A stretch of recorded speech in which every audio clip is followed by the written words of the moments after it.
Shalom, selamat pagi semuanya. Ketemu lagi dengan saya di dalam renungan pagi. Seperti biasa kita akan memulainya dengan doa ya. Yuk, kita bersatu dalam doa. Bapa di surga, terima kasih Tuhan kalau Tuhan udah membangunkan kami, memberikan kami satu hari untuk boleh menikmati berkat yang Kau berikan. Bapa, biar kami boleh menghargai waktu yang Kau berikan dan kami boleh menjalani beserta dengan Engkau Tuhan di dalam setiap keadaan kami. Dan kami mau belajar bersyukur atas apapun yang terjadi pada hari ini. Berkati hidup kami, berkati segala yang kami lakukan. Dalam nama Yesus, haleluya, amin. Nah, shalom. Hari ini saya mau bawa renungan yang saya beri judul Teman Pewaris Kerajaan Allah. Judulnya adalah Teman Pewaris Kerajaan Allah. Saya ambil firman Tuhannya itu dari 1 Petrus 3 ayat 7.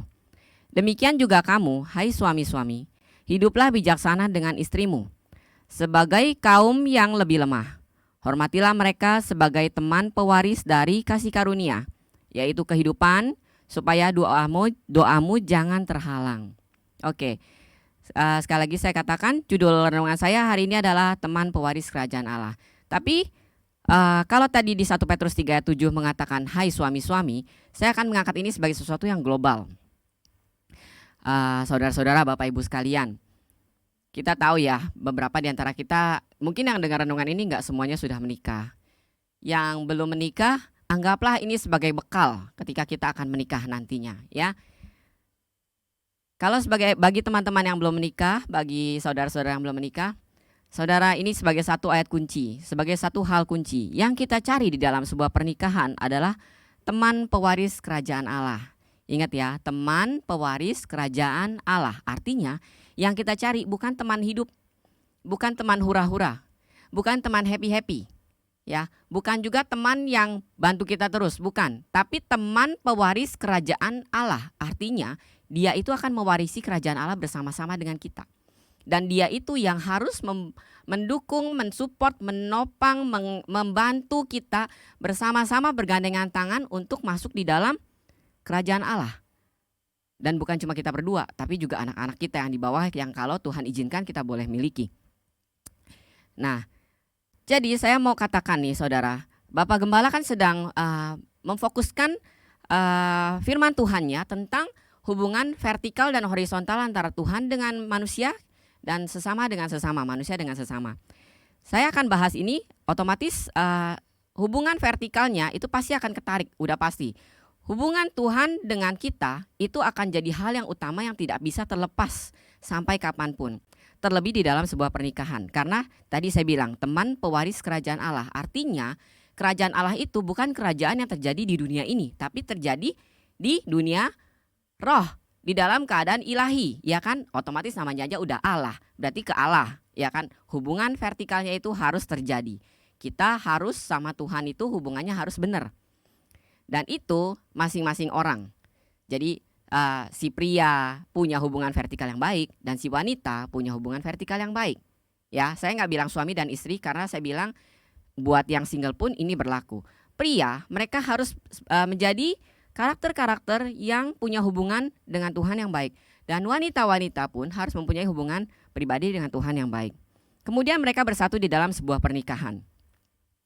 Saudara, menikah itu, kalau saya boleh bikin angket ya, saya yakin pasti gak ada yang jawab menikah itu 100% enak, gak ada. Mereka akan bilang susah-susah gampang, atau mungkin ada yang bilang gampang-gampang susah, tergantung.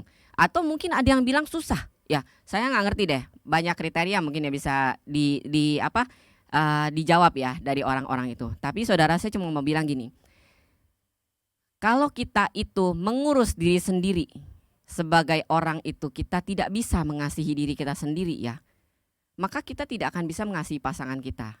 Begitu juga sebaliknya, ya. Jadi mengasihi diri sendiri seperti, dan Tuhan bilang kasihilah orang lain seperti dirimu sendiri. Kasihilah sesamamu manusia seperti dirimu sendiri. Sesamamu manusia siapa? Yang terdekat sama kita. Nantinya kalau yang belum menikah suami istri. Kalau yang sudah menikah ya pasti suami istri. Itu yang paling dekat sama kita. Karena kita udah jadi satu, benar ya?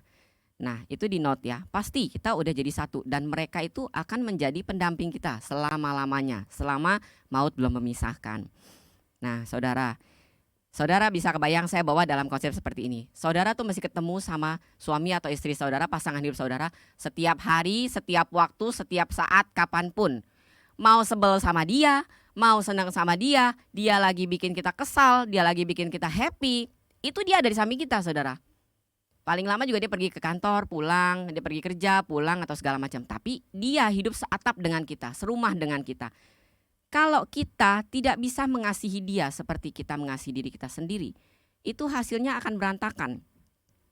Dan lebih lagi, kalau kita tidak menganggap dia sebagai teman pewaris kerajaan Allah, rumah tangga kita juga nggak akan susah untuk, bukan saya bilang nggak akan, tapi akan susah sekali untuk bisa membawa keluarga kita sendiri itu ke hadapan Tuhan. Lah, gini ya saudara, kalau kita sekarang nih, lagi berapi-api, pasangan hidup kita lagi melempem dong. Gimana cara kita bisa membuat dia, kita jadi jalan berseok-seok, yang satu ayo kita ke gereja yuk, yang satu bilang aduh nggak mau lah, males ke gereja. Nah, nggak bisa saudara, apalagi kalau kayak saya nih, rumahnya jauh ya. Buat kesini aja saya benar-benar masih perjalanan 1,5 jam gitu kan. Nah kalau saya nggak ada dia, saya tuh berasa nggak punya kaki, nggak bisa gitu kan, susah gitu kan. Ya, belum lagi kalau nggak dikasih izin, kalau saya ngangkot atau gimana, banyak deh pasti urusannya. Kalau kita nggak seimbang, kalau kita nggak sama-sama punya fokus bahwa kita adalah, pasangan kita adalah teman pewaris kerajaan Allah, ya, yang kita harus sehidup semati sama dia, saat kapanpun kita harus bareng sama dia.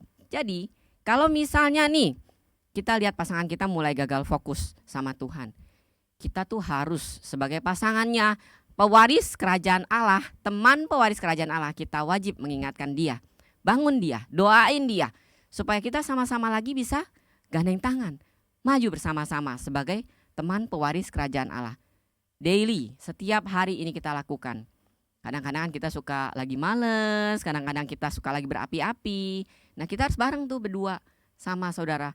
Ini adalah satu lingkup terkecil yang kita harus, selain dari diri kita sendiri, keluarga adalah satu lingkup terkecil yang kita harus jalan sama-sama, gandeng tangan pasangan kita, gandeng tangan untuk bisa bersama-sama masuk di dalam kerajaan Allah. Ini adalah manusia terdekat kita yang kita harus buat hubungan yang baik, hubungan horizontal yang baik untuk kita bisa menuju ke arah vertikal juga yang baik. Ya, otomatis kita sendiri juga harus bangun diri kita. Kemudian kita harus mengajak teman pasangan hidup kita ini untuk sama-sama maju dalam menuju kerajaan Allah. Nah, saudara-saudara, jadi kalau sekarang saudara-saudara di dalam keluarga, di dalam apapun masih kelihatannya jomplang gitu kan, ayo kita berdoa saudara. Kita berdoa sama-sama, baik itu yang si suaminya atau si istrinya, kita berdoa sama-sama dan kita berusaha bagaimana cara supaya pendamping kita, teman hidup kita itu, teman pewaris kerajaan Allah kita itu bisa bareng-bareng jalan sama kita untuk tetap menjaga bahwa warisan kerajaan Allah itu tetap jatuh di tangan kita. Kita tetap pegang sampai akhir. Nah, itu aja yang saya mau ceritakan, bahwa buat yang single-single, ingat yang kalian cari bukan cuma teman hidup, tapi teman pewaris kerajaan Allah. Artinya kalian harus mencarinya di dalam Allah. Dan buat mereka yang sudah menikah, mereka yang sudah berkeluarga, ingat kalian berdua harus selalu bersama-sama berjalan menuju kepada kerajaan Allah. Jadi kalau satu turun, yang lain angkat. Yang satu turun, yang lain angkat. Supaya kita selalu bareng-bareng jalan bersama-sama sampai pada akhirnya. Tuhan Yesus memberkati. Mari kita berdoa. Bapa di surga, terima kasih Tuhan. Kami mau belajar Tuhan, hubungan vertikal kami mau kami perbaiki supaya kami boleh fokus sama Engkau. Kami menjadi manusia seutuhnya Bapa, baik pria, baik wanita, kami berdiri Bapa untuk selalu dekat sama Engkau. Dan hubungan horizontal kami dengan sesama manusia Tuhan, untuk yang terdekat Tuhan. Kami juga bisa mempunyai pasangan hidup, calon pasangan hidup Bapa yang sama-sama menjadi pewaris kerajaan Allah. Dan kami mau berjalan bersama-sama Tuhan sampai pada akhirnya kerajaan Allah itu tetap menjadi milik kami Bapa. Terima kasih Tuhan. Segala kemuliaan bagi nama-Mu, pimpin hidup kami hari ini, biar Tuhan yang berkati. Haleluya, amin. Shalom, Tuhan Yesus memberkati.